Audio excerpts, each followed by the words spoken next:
So stats not too bad, especially when you've got such an awful mana pool, but I haven't seen it done that way for a while. Generally, recently I've seen people going for another point in the crit.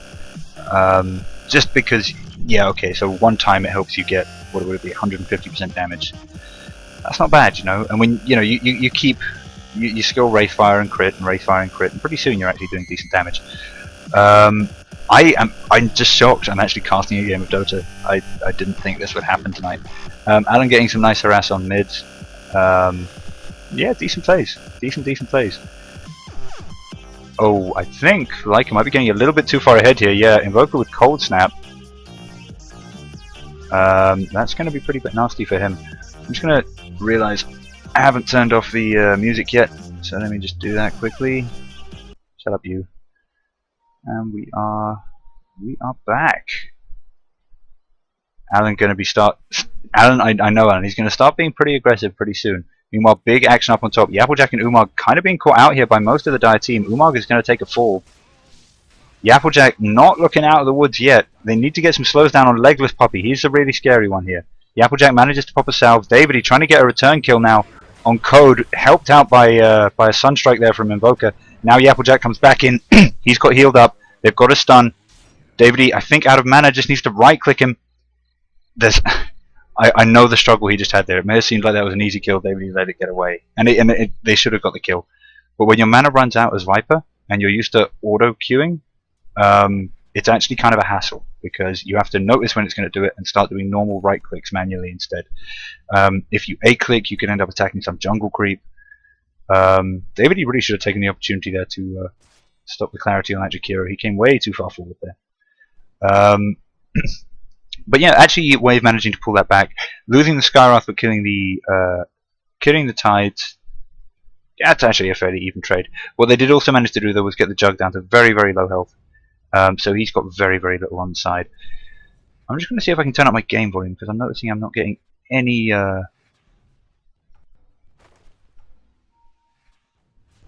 Maybe it's just my. Yeah, I think it might actually just be my headphones are turned down. Alright. So I'm going to keep my eyes up on top lane. I think that's where the action is going to be. Apologies if I miss any bloods going down anywhere else, but I'm pretty sure Invoker isn't going to be concentrating too much on getting kills mid. He's going to be interested in watching top and getting kills there. KTD wisely choosing to go for the stack and pull method rather than going for fancy chain pulls, just because it will be so easy for the Radiants to just come in there and disrupt the chain pull. I would have thought though that Wraith King would have taken the opportunity to get some damage on whichever support was staying there to farm that. He chose not to. Davidy now has another wave coming up under the tower with a catapult. They can dive this. They can absolutely dive this. They should go on a Legless Puppy right now. Wraith King looping around him from behind, getting a stun off. Skywrath isn't with them. Davidy needs to realize he's alone. He's right to be going in for this, but his team aren't with him.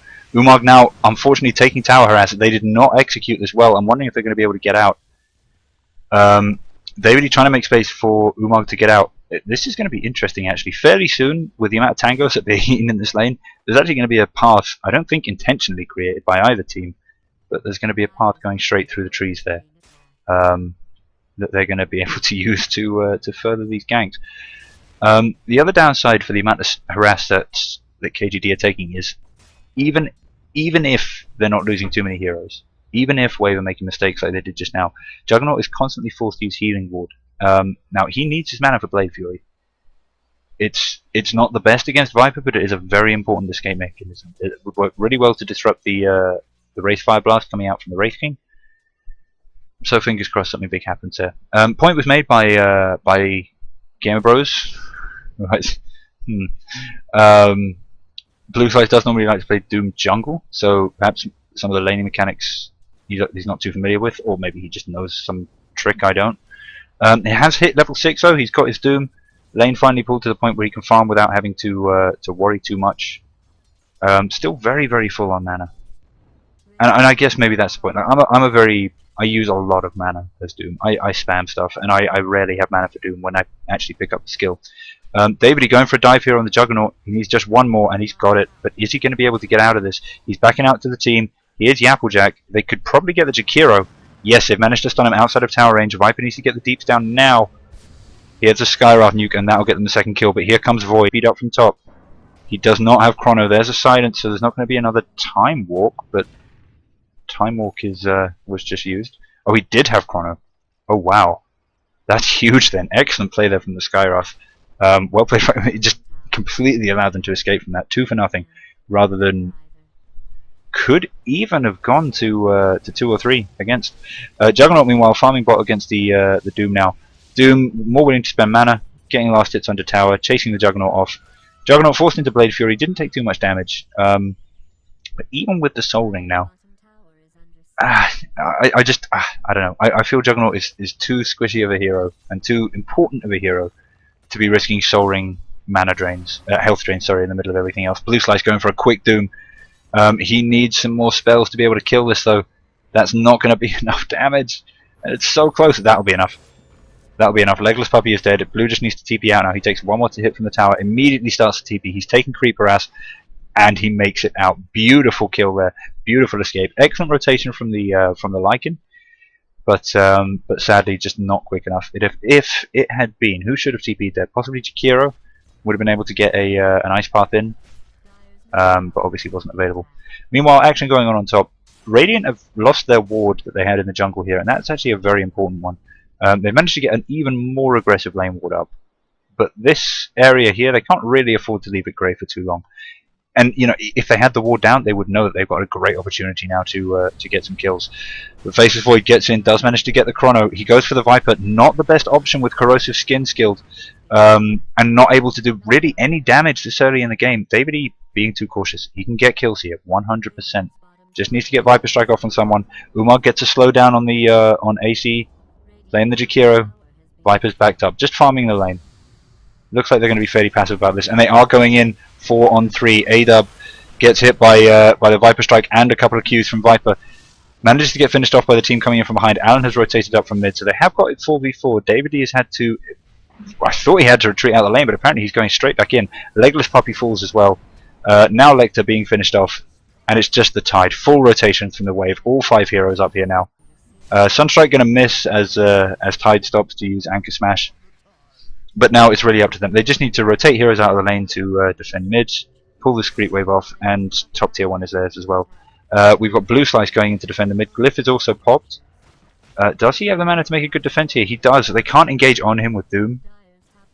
He doesn't really have, you know, with a stun or something, he possibly could have gone for a kill there. But he, as I mentioned before, he was very unlucky with the early devours. And Wave.XIL picking up a nice lead. This is 9-1 for them. Absolutely huge. Up on top lane, David E seems to be hanging around. At this stage in the game with that low health and mana, I'd probably just say get back to base, and I think that's what he's doing. Calls going out that they should be trying to push bottom. I think Faceless Void would really benefit from farming lane here. I know it's scary, but oh no, I thought maybe that would have given them vision of them leaving lane, but it doesn't, unfortunately. But there is an awful lot of free farm here for one of the dire heroes which isn't being taken. They really are going to be exhausting the jungle as well. Blue Slice pings out the regen rune and ends up just taking it. Nobody else close. Are they going on mid now? I was kind of approving of their push bottom idea. Blue Slice has got in position to jump out and doom someone, and we do have the entire wave team coming up here. I was going to say it would be very, very short-sighted of them to push with anything less than 5 here, because there is going to be big defense, and I don't doubt they can do it with 5, but they needed the 5. Here we go then. Creeps getting into tower range. I think Blue has actually been spotted out here, but his mere presence is enough. You know, Yapplejack being a little bit aggressive here. AC choosing to go for the Flame Breath there. I think if he'd gone Ice Path and had a bit of luck as well, luck would have been needed, I suppose. But he could have got a stun there and maybe set up for a kill. In the end, they're just going to sack tier 1. Don't really have a huge amount of choice here, but I don't see what incentive they're providing to Wave to back out. They've got all of their ult sparse, Skywrath and Wraith King, and they could very well level up mid-fight. Nice obs there placed by Yapple. That'll give them a great amount of vision, and also even if they don't spot anyone out there, they know there's no one coming from there, so they can afford to be a little bit more aggressive. And we see that here. David E and Alan both progressing to actually beyond the tier 2, just to give themselves control of the lane. Even harder now for Dire to get anywhere close. Glyph is popped, but with these aggressive positions coming out from Radiant, I'm not entirely sure what they can do. Lecter now in. He's going to be looking for a chrono. He manages to get it on 2. Unfortunately, he catches Dig on the side as well, and he keeps going for Viper. That corrosive skin is not going to be pleasant when you're in the middle of your own chrono, and suddenly you've got a huge attack slow. The Nether Strike goes down on him as well, and that'll be a dead faceless void. Lycan was doomed before he could get his ult off. He's finished off as well. Dominating streaks coming out all over the Wave team, and that's another team wipe. 14 for 1, and they're going to be moving in on their own on the tier 2 now. And that was excellently played by them. I think the biggest mistake KTD are making here is they're mistaking early game Void with late game Void. Early game Void is rubbish. He sucks. He cannot hurt a fly. You know, you can drop a chrono at this stage in the game on a support and maybe get a kill. Sure. But okay, he's got Mask of Madness, but he just doesn't have the damage, and you see this so often. If you don't get the setup right so that your team can support you with range, then your chrono isn't going to do anything early game because you don't have the damage to, you know, 4 seconds hitting someone. That's not actually that much, really.